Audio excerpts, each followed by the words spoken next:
brochure La révélation de Jésus-Christ, au paragraphe... bon, je vais le lire ici.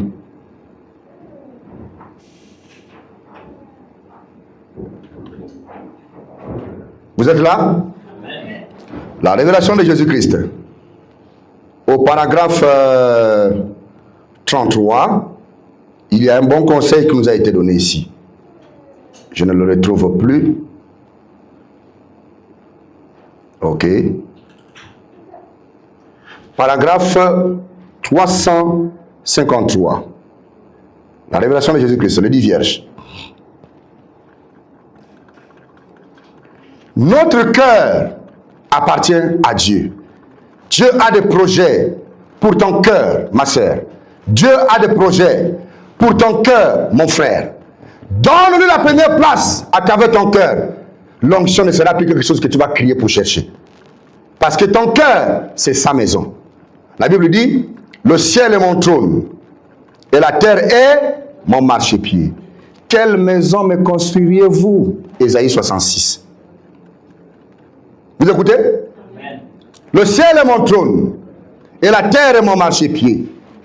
Quelle maison me construiriez-vous? La maison que vous construirez à Dieu, c'est votre cœur. Vous êtes là? Amen. Ok. Écoutez ce que fait Madame dit ici. Révélation de Jésus-Christ au paragraphe 353. Oh! N'est-il pas merveilleux? Nous allons avoir un service de baptême dans 10 à 15 minutes. Ou à peu près cela. Je crois qu'il y a ici une dame qui doit être baptisée. Est-ce juste? Frère Neville répond, il y en a plusieurs. Combien doivent être baptisés ce matin? Ceux qui ne pourront revenir ce soir pour le service de baptême de ce soir. 1, 2, 3. Ils ne peuvent venir cet après-midi, ou plutôt avant le service du soir pour être baptisés au nom de Jésus-Christ. Vous êtes avec moi? Amen. Écoutez la suite. Frère Branham dit, et vous êtes prêts à y entrer maintenant. Vous allez entrer dans la tombe, car toutes les choses anciennes sont mortes et enterrées. Les eaux du baptême est considéré comme la tombe. Quand on prend un corps pour l'amener à la tombe, on ne met pas le corps dans la tombe, la tête reste dehors. On vous enterre entièrement, on prend la poussière, on verse sur le cercueil et on vous enterre. Est-ce que vous me suivez? Frère Branham dit que les eaux du baptême est l'image de la tombe. Quelqu'un part mourir. Mais tu ne meurs pas physiquement.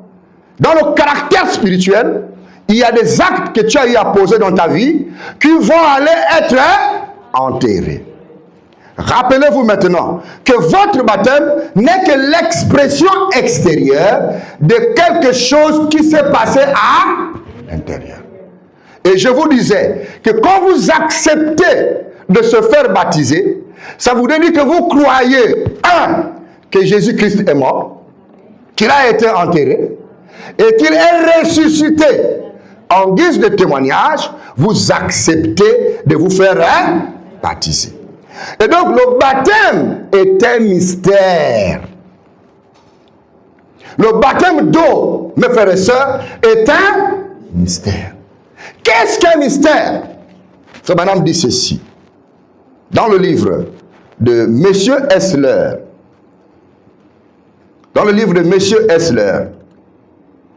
au paragraphe 244, Frère Branham nous dit c'est qu'un mystère. Et le baptême est un mystère. Le baptême est un mystère. Et donc, qu'est-ce qu'un mystère? Le prophète dit ceci, au paragraphe 244. Paragraphe 244. Voici C'est qu'un mystère. Un mystère dans l'écriture est une vérité qui a été préalablement cachée et qui est maintenant révélée divinement, mais à laquelle reste toujours attaché un élément surnaturel malgré la révélation. Le plus grand mystère et les grands mystères sont. Amen. Il a cité beaucoup de mystères. On va aller au paragraphe 261 parce qu'il a cité beaucoup de mystères. Le mystère du retour de la colonne de feu dans l'église. Beaucoup de mystères. Mais nous allons nous arrêter sur le baptême. Ok? Les autres mystères, on suivra ça après. Le mystère du baptême d'eau que le trinitarisme extrême a changé en des titres Père, Fils, Saint-Esprit. Et le mystère de la divinité s'accomplissant dans le baptême au nom de Jésus-Christ. Selon le livre de la Révélation que l'Église en ce temps devrait recevoir. Le baptême nous amène, lui étant un mystère, qui voile en lui un élément surnaturel malgré la révélation. C'est un geste de bonne conscience qui va vous engager vous-même de manière personnelle et individuelle à accepter de tout votre cœur que Jésus-Christ est votre sauveur personnel. Il est votre Seigneur personnel. Est-ce que vous me suivez? Et c'est un acte que vous faites en public. J'accepte le Seigneur Jésus-Christ comme mon Seigneur et mon Sauveur. J'accepte d'abandonner les choses du monde pour m'intéresser à lui et à lui seul. Quelles sont les choses du monde? L'idolâtrie, le mensonge, la colère, le vol, la haine, l'ivrognerie, l'occultisme, la cupidité. Vous me suivez? Tout ce qui est du monde, les influences négatives, vous ouvrez les paroles qui sortent de votre cœur. Vous dites, j'abandonne ces choses. Avec la grâce de Dieu, je ne vais plus m'y retourner à travers ces choses. Comme vous croyez au Seigneur Jésus-Christ, on vous enterre. C'est-à-dire qu'on vous baptise en son nom. Et quand vous sortez des eaux du baptême, vous sortez en nouveauté de vie. Vous êtes pardonné de vos péchés. Vous êtes là? Et après le baptême, quand vous sortez du baptême, vous devez maintenant entrer dans le canal avec lequel votre foi spirituelle doit grandir. Vous devez maintenant suivre les enseignements qui viennent après le baptême. Tu me suis? C'est-à-dire la parole, les enseignements. Ça aura quel but? Ça aura pour but de faire grandir votre foi. Ça aura pour but de faire descendre Dieu dans votre cœur. Mais lorsque vous vous égarez, après avoir été baptisé, le cœur est vide, les péchés ont été pardonnés, vous sortez, vous vous rendez compte que les influences des choses que vous avez trahies aux eaux du baptême, les influences des choses que vous avez trahies pendant la confession, reviendront sur vous et il va encore vous mettre à charge. Si vous constatez votre vie, vous n'aurez plus trop assez de temps de vous intéresser à Dieu. Vous êtes là? Et Dieu a dit ceci, qu'il nous guérira et il va nous délivrer de manière continuelle. Dans le livre de Deutéronome,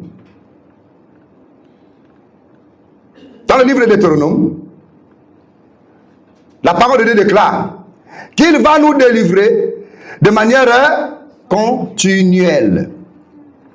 Il ne nous délivrera pas du tic au tac. Cela dépendra de l'œuvre de la grâce que Dieu apporte dans la vie de tout un chacun. Vous me suivez? Allons-y dans le livre de Exode d'abord avant qu'on vienne sur Deutéronome. Exode chapitre 23, verset 30. Je prie que ça rentre dans votre cœur, cette parole. La Bible dit ceci. Je les chasserai peu à peu loin de ta face, jusqu'à ce que tu augmentes en nombre et que tu puisses prendre possession du pays. C'était des ennemis d'Israël. Au verset 29 ici, vous lisez? Là, il s'agit de la délivrance. Là, il s'agit de la liberté que tu cherches. Écoutez ici. Je ne les chasserai pas en une seule année, loin de ta, de peur que le pays ne devienne un désert et que les bêtes des champs ne se multiplient contre toi. Il dit maintenant au 30, je les chasserai peu à peu, loin de ta face, jusqu'à ce que tu augmentes et que tu puisses prendre possession du... Augmenter en nombre, c'est se multiplier. C'est prendre des forces. C'est grandir. C'est devenir puissant. Je vais te délivrer, mais de manière progressive. Vous me suivez? Laissez Dieu faire le travail pour vous. Oh, la colère là ne me quitte pas. Laissez ça entre les mains de Dieu. Le mensonge là ne me quitte pas. Laissez ça entre les mains de Dieu. La maladie là ne me quitte pas. Quand vous avez prié, abandonnez-vous à Dieu et laissez ce problème entre ses mains. Vous me suivez? Parce que il vous délivrera de manière peu à peu. De manière progressive. Tout ce que vous avez à faire, venez seulement à l'église. Mais vous finirez par comprendre que, oh, je ne suis plus comme ça. Oh, tu ne te rendras pas compte à partir de quel moment les habitudes bizarres que tu avais t'ont quitté. Vous me suivez? C'est une délivrance qui se passera de manière continuelle. Donc ne t'inquiète pas. S'il vous plaît. Le Saint-Esprit vous parle maintenant. Vous me suivez?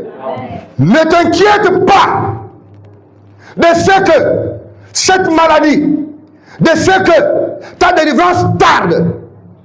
Mais inquiète-toi de ce que tu ne viens pas écouter la parole. C'est ce qui doit être ton plus grand souci. Parce que plus tu écoutes la parole, le reste se fera d'elle. Le problème de foyer, la solution viendra. La bague de mariage que tu cherches, ça viendra. La santé que tu cherches, ça viendra. Vous me suivez? L'augmentation de salaire, ça viendra. Le voyage, ça viendra. Arrêtez les histoires. Oh, donne-moi. Venez seulement écouter la parole. C'est cette parole-là qui vous donnera le reste des choses dont vous avez besoin. Amen. Une délivrance continuelle. Ok? Deutéronome chapitre 7 que je vous ai dit là. Deutéronome chapitre 7 verset 22. Écoutez ce qu'il dit encore. Il dit ici. L'Éternel ton Dieu chassera peu à peu ces nations loin de ta face. Les nations, ce sont les démons, les mauvais esprits, les mauvaises onctions, la malchance, hein? Les troubles autour de toi là. Ça ne va pas. J'arrête une bonne fois même l'église là. Les nganga, il n'y a pas de solution. L'église, il n'y a pas de solution. Bon. Là maintenant, je pars chez qui? Je pars empêcher les Bouddhas. Pas de solution. Bon, je pars à tel endroit. Pas de solution. Bon, donc je me jette à l'eau. Il n'y a pas de solution. Tu iras en enfer. Vous me suivez? Ce que tu dois faire, et retenez-le ici, s'il vous plaît. Il est dit, l'Éternel, ton Dieu, chassera peu à peu ces nations loin de ta face. Cette maladie, Dieu le chassera loin de ta face. l'esprit de mort, l'ombre de la mort, dans ta famille, Dieu le chassera loin de ta face. Cette pauvreté, Dieu le chassera loin de ta face. Cet esprit de mensonge, cet esprit de la colère, Dieu le chassera loin de ta face. Mais comment il va le chasser? Peu à peu. Vous me suivez? Tu ne pourras pas les exterminer promptement. Vous me suivez? Tu ne pourras pas les finir rapidement. La délivrance rapide que vous cherchez dans les églises, ce sont des fausses délivrances. Ici, il dit, je vous délivrerai peu à peu, de manière graduelle, de manière continuelle. Vous partez dans une église, tu as 60 ans, tu as 50 ans, tu as 40 ans, tu as 32 ans. Oh, le pasteur là, quand il va te donner le verre d'eau que tu vas boire là, la délivrance là, même les boyaux vont sortir. Tes boyaux sortent, piou, et tu remets encore les boyaux. Aïe, il y a un pasteur comme ça. Oui, il y a un pasteur comme ça. Oh. Quand il t'impose les mains, les boyaux sortent. Vous me suivez? Toi qui souffres d'estomac là, ne cherche pas. Il va t'imposer, mais l'estomac sort à la bouche. Ouh. Ça retourne encore. Ouh. Et tu es guéri. Il est en tout monde. Je n'ai pas de taxi, je pars là-bas à pied aujourd'hui. Moi, je cherche un homme comme ça. C'est pourquoi beaucoup ont fini les églises. Mais depuis que tu es à ta 9e église, ta 100e église, c'est où la délivrance? Vous me suivez? Vous perdez du temps pour rien. La véritable délivrance, c'est la foi. Gardez la parole et la confiance en Dieu et il vous délivrera. Pas le même jour, mais de manière... La chose la plus importante, je prie que Dieu vous donne la foi de détecter Dieu quand il a commencé à travailler. Dis Amen. Tu te connais toi-même. Tu connais ta vie, ta façon d'agir. Observe ton comportement. Si tu constates que même un petit problème qui t'énervait pour rien du tout, et qu'un seul jour, au lieu que tu t'énerves, tu as d'abord souri, après tu t'es énervé. Je vous dis que Dieu a commencé à faire un travail. Dites Amen. Yes, sir. Parce que quand tu regardes les années où toi tu t'énervais là, il n'y avait pas une partie du rire. Hein? Ah oui, hein? Quand tu pètes le câble, il y a même la fumée qui sort dans le nez. Regarde là, que chacun sauve qui? Mais le jour là, on t'apporte une mauvaise nouvelle contre toi. Qui m'a critiqué? C'est elle. Ah ça. Ah là là. Vous me suivez?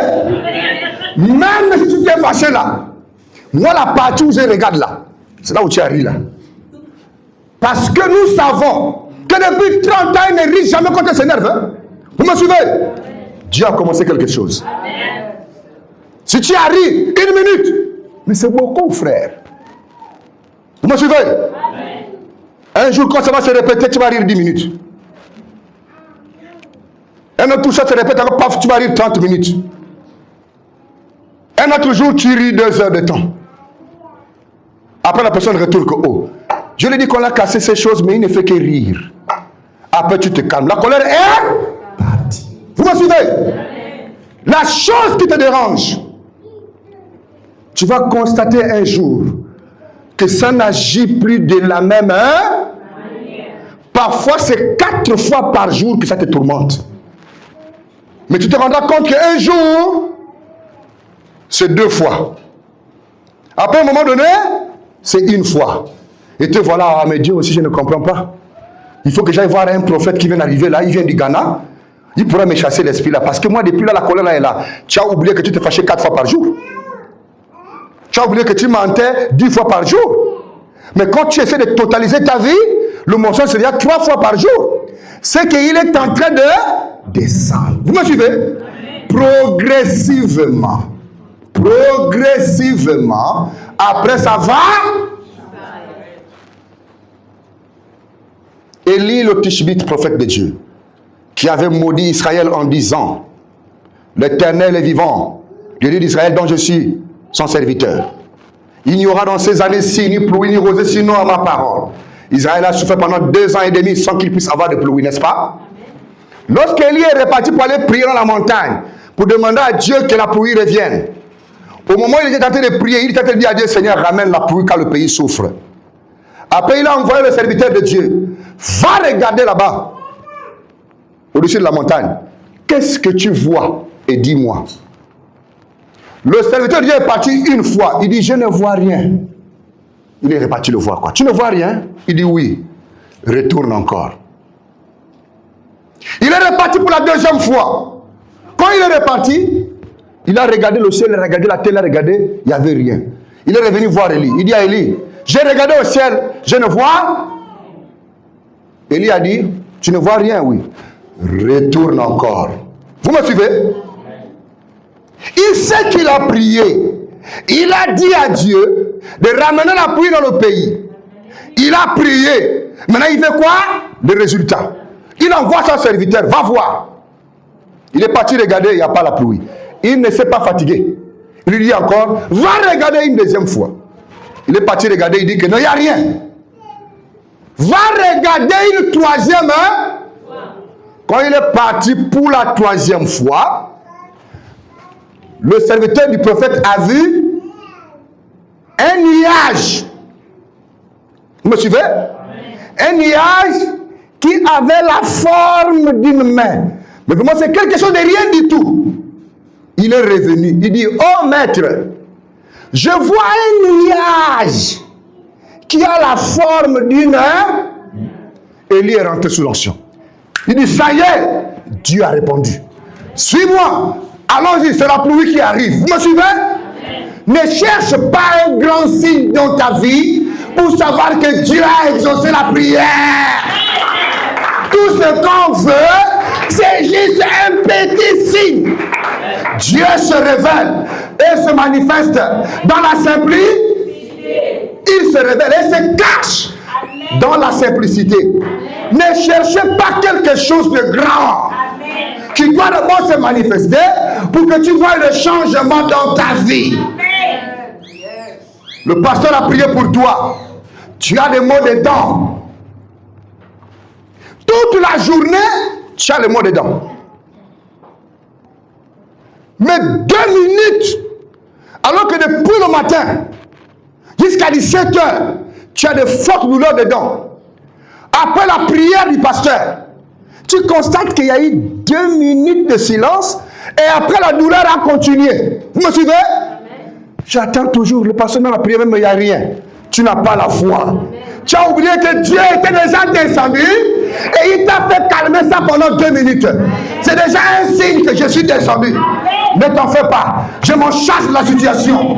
Avant le coucher du soleil, cette maladie partira définitivement de ta vie. Vous me suivez? Observez votre situation. Qu'est-ce qui bloque dans ta vie? Qu'est-ce qui bloque dans ta marche? Dieu a déjà répondu à ta prière. Mais c'est toi qui ne veux pas prendre conscience. Vous me suivez? Et si tu veux savoir que Dieu a déjà répondu, sois ici. Continue d'écouter la parole. Et vous comprendrez que oui, mais le Dieu que je pense qu'il ne me connaissait pas, donc il est à côté de moi. Vous me suivez? Je le disais mercredi. Je pense mercredi ou vendredi. J'ai prêché ici sur un sujet intitulé la visitation des anges, n'est-ce pas? Combien étaient ici quand j'ai prêché la visitation des anges? Mais est-ce que vous savez, au milieu de vous là, on a filmé le surnaturel? On a filmé la nuée ici. Une bonne nuée. De 2 côtés, la nuée blanche. Je vous expliquais ça ici. Mais pourquoi il se fait photographier ici? C'est pour vous dire que je suis déjà là. Il n'est pas obligé d'agir comme toi tu veux. Lui, il agit à sa façon. Vous me suivez? Est-ce que tu connais comment la guérison vient dans ta vie? Tu ne connais pas. Mais qu'est-ce que tu dis? Je suis guéri. Mais tu sais comment ça a commencé? Il se peut qu'il avait commencé à traiter avec tes pieds. Tu ne savais pas. Toi, tu as mal à la tête, hein? Tu as seulement constaté que les maux de tête sont partis. Mais il se peut qu'il était venu par les mains. Et des mains, il est descendu par les pieds. Et des pieds, il est passé par la poitrine. De la poitrine, la tête à tête. Et ça a disparu. Vous ne savez pas. Vous ne connaissez pas quand Dieu va vous délivrer. Vous ne connaissez pas comment il va vous délivrer. Amen. Mais vous devez croire que notre Dieu délivre. Amen. Et qu'il pardonne les péchés. Amen. Vous me suivez? Amen. Tu ne pourras pas les exterminer promptement, de peur que les bêtes des champs ne se multiplient contre toi. Donc, pour éviter que les démons puissent s'accentuer dans ta vie, pour éviter que le problème se multiplie dans ta vie, il vient te délivrer de manière continuelle. Et je vous dis une chose, les choses qui viennent lentement et sûrement, c'est cela qui arrive bien. Amen. Que les choses qui sont rapides. Vous me suivez? Les délivrances rapides. Après 3 jours, le même problème revient. On connaît ça tous, n'est-ce pas? Mais laissez Dieu prendre ton corps et qu'il commence à agir lentement et sûrement. Vous verrez les choses qui vont se passer. Lui-même, il a pris 6000 ans pour créer le ciel et la terre. Les 6 jours de Dieu, c'est 6000 ans pour toi et moi. Ça n'a pas été une petite affaire pour qu'il puisse manifester les choses que nous piétinons aujourd'hui dans ce monde. Et donc, Dieu a un temps. Il a un temps pour ta vie. Il a un temps pour ma vie. Vous me suivez? Alors, Philippiens chapitre 1, verset 6. Écoutez ici, Philippiens chapitre 1, verset 6. Est-ce que l'église, vous êtes là? Amen. Vous comprenez que Dieu est dans le camp? Amen. Et qu'il agit pour vous? Amen. Pas de la manière dont vous voulez vous, mais de la manière dont lui-même il fait les choses. Amen. Ok? Philippiens chapitre 1, verset 6. Écoutez ce que Dieu dit. Je suis persuadé que celui qui a commencé en vous cette bonne œuvre la rendra pour le jour de Jésus-Christ. Celui qui a commencé le travail du baptême d'eau en vous la rendra parfaite. Ne vous découragez pas parce que vous avez été baptisé aujourd'hui et que vous constatez que les mêmes choses continuent à vous poursuivre. C'est un signe qu'ils ont déjà été vaincus. Observez toutes choses par la parole. Et vous verrez que notre Dieu agit toujours de la même manière. Vous me suivez? Est-ce qu'il a délivré Israël le même jour? Quand il est descendu en Égypte, les a-t-il délivrés le même jour? Il a commencé par quoi? Il y a eu les plaies, il y a eu les fléaux, la mort est passée, il y avait les grenouilles, il y avait les moustiques, l'eau changeait en sang, il y avait des serpents qui sont... Beaucoup de choses. Tout ça, c'était pour délivrer qui? Tu as beaucoup souffert dans ta vie. Et tu souffres beaucoup. Ça ne doit pas se passer en 1 minute. Tu ne comprendras pas comment Dieu a fait ça.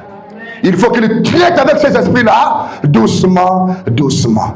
C'est parce que vous cherchez la manifestation. Vous voulez qu'on voie. Ah, le mec il a été délivré là. Non. Le travail se passe à l'intérieur. Et à l'intérieur, c'est doucement, doucement. Et Dieu vous rendra justice. Continuez simplement de prier. Dieu vous fera grâce. Vous me suivez? Je vais bientôt terminer. 2 Corinthiens 5. 2 Corinthiens 5. Je pense que nous l'avons déjà lu ici. Oui. 2 Corinthiens 5, nous l'avons lu. Romains 6, verset 4, je crois que nous l'avons. Romains 6, verset 4. Est-ce que vous notez ces versets bibliques? Vous ne les notez pas?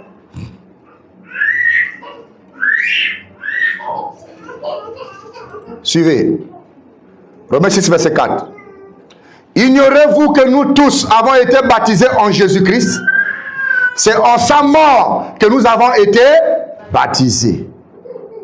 Nous avons donc été ensevelis avec lui par le baptême en sa, afin que comme Christ est ressuscité des morts par la gloire du Père, de même nous aussi, nous marchons en nouveauté de vie. Quand Jésus a été enseveli dans la tombe, c'est ce qui représente la manière qu'on t'amène dans l'eau. Donc toi aussi tu es mort avec lui. Et quand il sort le jour de sa résurrection, c'est quand on te fait sortir aussi des eaux du baptême. Quand il est sorti en nouveauté de vie. dans la puissance de la résurrection, toi aussi tu sors des eaux du baptême en nouveauté de vie et dans la puissance de la résurrection de Jésus-Christ. Est-ce que vous me suivez? Amen. Maintenant, après le baptême, tu dois suivre une nouvelle recommandation. Tu dois être radical. Je vous l'ai dit le vendredi. Celui qui prend le baptême d'eau, c'est comme si tu as fait un vœu. Comme les magistrats, comme les hommes des autorités, ils arrivent à prêter serment à la nation, n'est-ce pas? Sous le drapeau, n'est-ce pas? De suivre la loi et rien que. Donc, si demain il commence à transgresser la loi là, on peut l'arrêter lui-même et l'amener en prison, n'est-ce pas? Et donc, quand vous dites que j'accepte le Seigneur Jésus, je crois en sa mort, je crois en son ensevelissement, je crois en sa résurrection, pour montrer que vous avez cru devant les témoins, vous venez mourir aujourd'hui. Quand vous sortez en nouveauté de vie, vous devenez alors quelqu'un qui change de statut. C'est-à-dire, quand tu ne prends pas encore le baptême, quand tu n'es pas encore baptisé, que ce soit au ciel et sur la terre, tu n'as aucun progrès spirituel. Tu es stagné.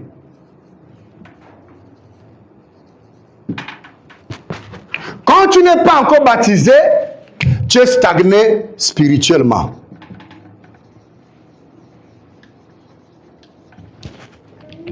C'est-à-dire que tous les actes de ta vie, tout ce que tu poses comme acte dans ta vie, sans que tu ne sois baptisé, les anges écrivent tout. Les anges relèvent tout. Les anges relèvent tout. Il n'y a pas de pardon dans tout ce que tu fais. Est-ce que vous me suivez? Le sang de Jésus n'est pas dans ta vie. Donc tout ce que tu fais, c'est sur toi. C'est sur toi. C'est retenu sur toi. Et quand tu meurs dans cette condition, tu pars droit en enfer. Parce que le sang de Jésus n'est pas sur toi. Vous me suivez? Tu n'as pas été lavé, tu n'as pas été pardonné, tu n'as pas été purifié, tu pars droit en enfer. Ici, là, même si tu as payé au pasteur une voiture, tu l'as payé une nouvelle paire de chaussures, tu as payé au pasteur une nouvelle maison, tu l'as payé le billet d'avion pour aller en France. Vous me suivez? Tu payes une dîme de 5 millions. Tu fais manger au pasteur le matin, tu le fais manger en France, le soir il part de aux États-Unis. C'est toi qui payes tous ces billets-là. Mais quand tu meurs, tu pars en enfer.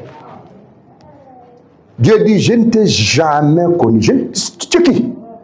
Je ne te connais pas. Dieu ne reconnaît que le sang de son fils est. Et tant que le sang de Jésus n'est pas sur toi, Dieu ne te connaît pas.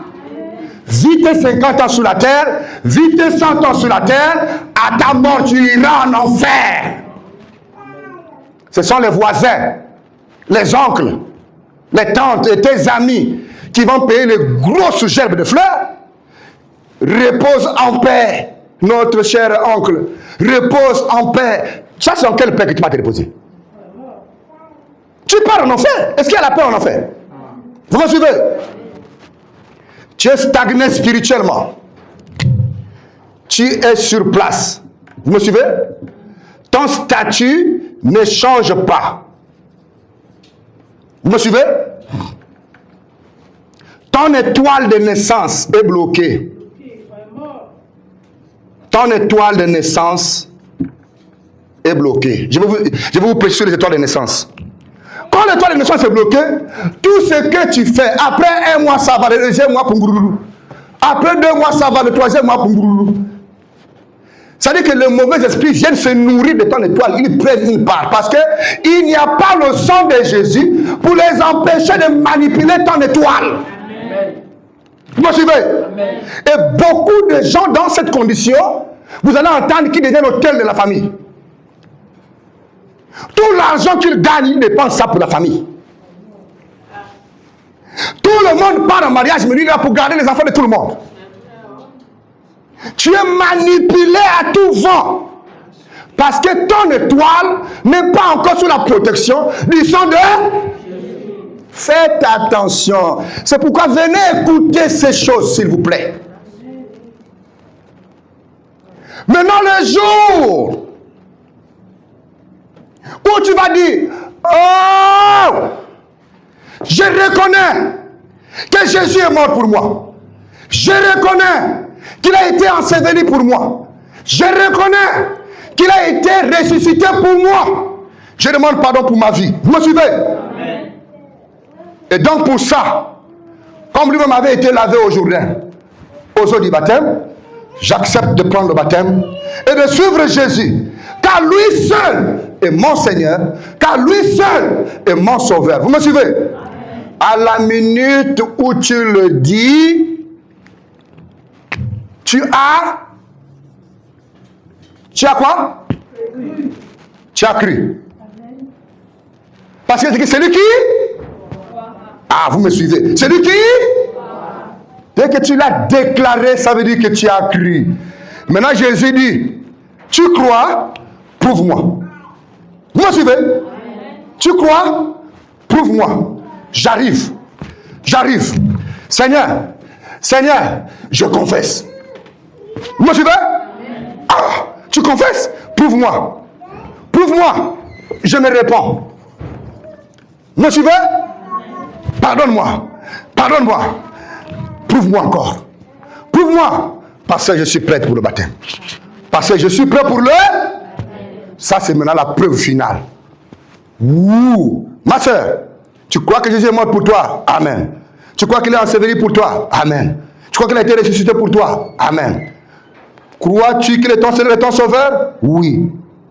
Qu'est-ce que tu dis en retour? Je lui donne ma vie, je l'accepte tel, me voici. Je promets le servir tout le reste de ma vie. Et que le reste des choses de la vie, je vais réussir cela par sa grâce. Je vais avancer comme ça. Vous me suivez? Sur la base de ta foi, comme tu as cru. Vous suivez? Je te baptise. Au nom du... Au nom du... Amène-moi la bouteille d'eau qui est au fond là-bas. Un peu vite, la bouteille d'eau qui est là-bas au fond là-bas. Au nom du... Seigneur Jésus. Je te baptise. Au nom du Seigneur. Automatiquement que tu l'as fait. Les anges. Que Dieu vous bénisse. Les anges arrivent. Vous me suivez? Chaque ange amène le livre. Amenez le livre, amenez le livre, amenez le livre, amenez le livre. Toi, tu avais écrit quoi? J'avais écrit tout ce qu'il faisait dans le mensonge. Amenez. Oh, ici, oh, la colère. Ici, oh non, l'avortement. Ici, oh non, la fornication. Ici, oh, l'adultère. Amenez le livre, amenez le livre, amenez le livre. Vous me suivez? Effacez-moi ça. Amenez-moi le livre là. Vous me suivez ça? Vous me suivez? Ça là, le sang de Jésus. Ok? Effacez-moi ça. Sur le livre de ta vie. Effacez. Effacez. Ça devient maintenant un livre blanc. Rien n'est retenu contre toi. Rien n'est écrit contre toi. Alors à ce moment même, pendant qu'on est aux eaux du baptême, le pasteur peut dire que Seigneur, c'est toi qui as fait la promesse. C'est toi qui as dit, répentez-vous. Et que chacun de vous soit baptisé au nom du Seigneur Jésus-Christ pour la rémission de vos péchés et vous recevez le nom du Saint-Esprit. Donne-lui le Saint-Esprit parce qu'elle a fait ce que toi tu as dit. Amen. Vous me suivez? Amen. Tu ne comprendras pas ça. Avec d'autres personnes, sur le champ, tu vas le ressentir. Avec d'autres personnes, c'est comme si rien ne s'est passé. Mais observe ta vie jour après jour. Les cadenas commencent à être débloqués seuls. Là, les ténèbres, la lumière commence à sortir. Vous me suivez? Et dès que tu arrives ici, là, le livre là est rayé. Au ciel, tu as un nouveau statut. Tu comprends? Le compteur de ta vie spirituelle démarre. Les promesses de Dieu. C'est qui? Le sang de Jésus est sur toi maintenant. Vous me suivez? Le sang de Jésus te couvre. Là où l'étoile de naissance était bloquée, débloqué. Vous suivez? Là où c'était difficile, ça va changer. Pour les autres, du tic au tac, ça change. Pour les autres, au fur et à... Mais vous finirez tous à la perfection. Cela dépendra de ta foi. Vous me comprenez? Mais ton statut a complètement changé. Tu deviens maintenant un nouveau-né dans la maison de Dieu. Dites-moi, le bébé qui est sur notre sœur Sonia là-bas, vous pensez qu'elle mange à la dernière position que tout le monde à la maison? C'est elle qui mange en premier. Hein? C'est elle la patronne à la maison. C'est d'abord elle qui va manger avant tout le monde. Hein? Vous me suivez? Un nouveau baptisé dans la maison de Dieu et qui est tout le temps à l'église. Les portes du ciel lui est offerte facilement par rapport aux caciques qui sont assis là. Vous me suivez? Oui. Parce que devant Dieu, tu as besoin du lait. Tu as besoin du lait. Tu as besoin d'être nourri par le lait de la parole. Vous me suivez? Alors, tu commences maintenant à venir à l'église. Tu commences à venir à l'église. Comme je l'ai dit vendredi. La parole de Dieu qui entre en toi, le Saint-Esprit qui entre en toi après avoir été baptisé, c'est comme on a pris un grain d'arachide. On est venu mettre ça en terre. Vous me suivez? Et le grain d'arachide là, on a mis ça avec les autres grains d'arachide. Qui a semé ça? L'agriculteur. Il a semé ça sur une terre, n'est-ce pas? Et il prend la graine, il sème là-bas. Après avoir semé la graine, il va prendre de l'eau, il verse sur cette terre-là. Vous me suivez? Quand il verse de l'eau, premier jour, il verse de l'eau, deuxième jour. Le troisième jour, il ne verse pas. Le quatrième jour, il ne verse pas. Le cinquième jour, frère Julien, il ne verse pas. Comment devient le champ? Il a versé de l'eau 2 fois sur le champ d'arachide. Le troisième jour, il n'a pas versé. Le quatrième jour, il n'a pas versé. Le cinquième jour, il n'a pas versé. Comment devient le champ? Pourquoi? Vous me suivez? Maintenant, s'il verse le premier jour, l'eau, le deuxième jour, le troisième jour, le soleil vient, ça frappe la terre. Le quatrième jour, l'eau vient. Quelle devient la plantation? Vous allez constater que dans la plantation, les graines commencent à germer. Vous me suivez? Qu'est-ce qui fait germer la graine? Est-ce que c'est l'agriculteur? La graine d'arachide qui commence à germer, c'est une puissance invisible qui le fait germer. Mais toi, l'agriculteur, tu prends seulement l'eau, tu verses. Tu ne fais que... Tu ne fais que... Mais plus tu verses l'eau, ça commence à sortir les feuilles, n'est-ce pas? Après les feuilles, tu vas voir les fleurs, n'est-ce pas? Continue de verser. Continue de verser. Mais tu te rendras compte que il y a certaines graines d'arachide qui sortira une seule feuille. D'autres graines d'arachide sortira 3. D'autres graines d'arachide sortira 4 feuilles. D'autres graines d'arachide aura les fleurs. Vous me suivez? D'autres n'ont pas les fleurs. Mais que veut l'agriculteur? Que Dieu te bénisse. Il continuera à verser de... Mais il y a un problème qui se passe alors. À l'intérieur des champs, l'agriculteur n'a rien à voir avec les fleurs, avec les feuilles qui sortent, 3 feuilles, une feuille. Qu'est-ce qu'il va obtenir lui? Les arachides. Donc à l'intérieur, il y a un travail qui se fait. Les arachides ne font que se reproduire en bas. Vous me suivez? Les arachides ne font que se reproduire en bas. Les arachides ne font que se reproduire en bas. Mais à l'extérieur, c'est une seule feuille qu'on voit. Vous me suivez? La terre là, c'est ton cœur. L'arachide là, c'est le Saint-Esprit qui est entré le jour du baptême. Mais toi, tu ne te rends même pas compte qu'il était déjà rentré en toi. me suivez? Et l'eau qu'on commence à verser là, c'est la parole. Que tu écoutes tous les... Tu écoutes tous les... Tu écoutes tous les... Mais à l'intérieur, il y a quelque chose qui est en train de se passer à l'intérieur. Mais à l'extérieur, c'est la même Kévia. Mais c'est Kévia, tu penses que c'est qui encore? C'est Kévia? Oh, mais c'est Stélina. Qu'est-ce qui a changé? Parce qu'elle part à l'église, le travail n'est pas extérieur. Le travail, c'est à l'intérieur. Dans le... Dieu ne viendra pas changer ton teint le jour de ton baptême. Elle était brûlée de devenir noire depuis qu'elle a pris le baptême. C'est faux. Vous me suivez? Elle était albinos, elle est devenue maintenant teint normal. Tu resteras albinos. Tu resteras brune comme tu es brune. Tu resteras noir comme tu es noir. Vous me suivez? Dieu n'a rien à voir avec ton teint. Dieu n'a rien à voir avec tes robes et tes cheveux. Tout ce que Dieu veut, il veut les arachides. Vous me suivez? Mais après 3 mois, parce que les arachides obéissent à une loi.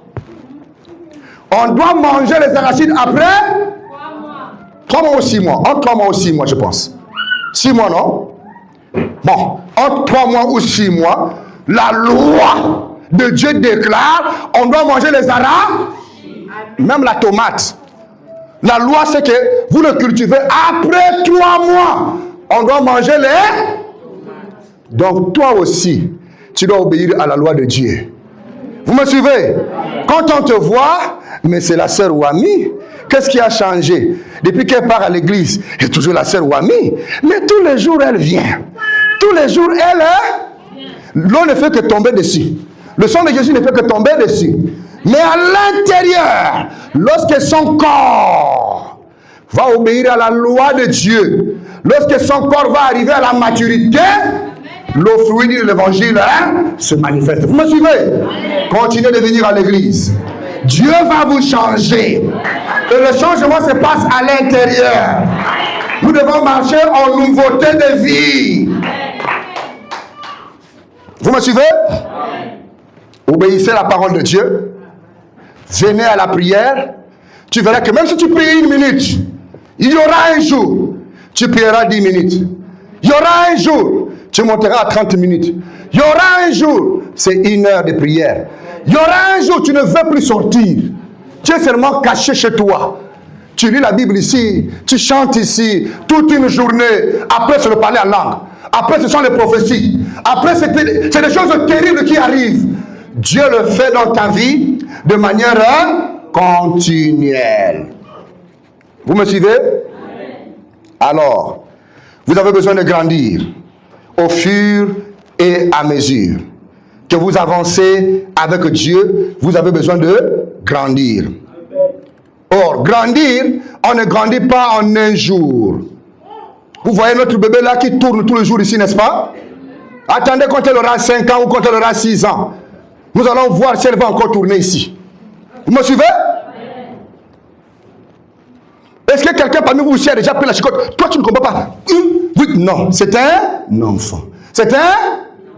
Quand elle aura 10 ans, tu penses que moi, je viens de le shooter ici, si je continue à tourner ici. Vous me suivez? Parce que là, il est responsable, n'est-ce pas, non? Devant Dieu, c'est la même chose. Dieu ne te punit pas parce que tu es réparti dans les mêmes choses demain. Ce que Dieu veut, malgré ce que tu continues de faire, viens quand même dans l'église. Écoute la parole, parce qu'il a un travail à faire avec ton cœur. Vous me suivez? Tout ce qu'il veut, c'est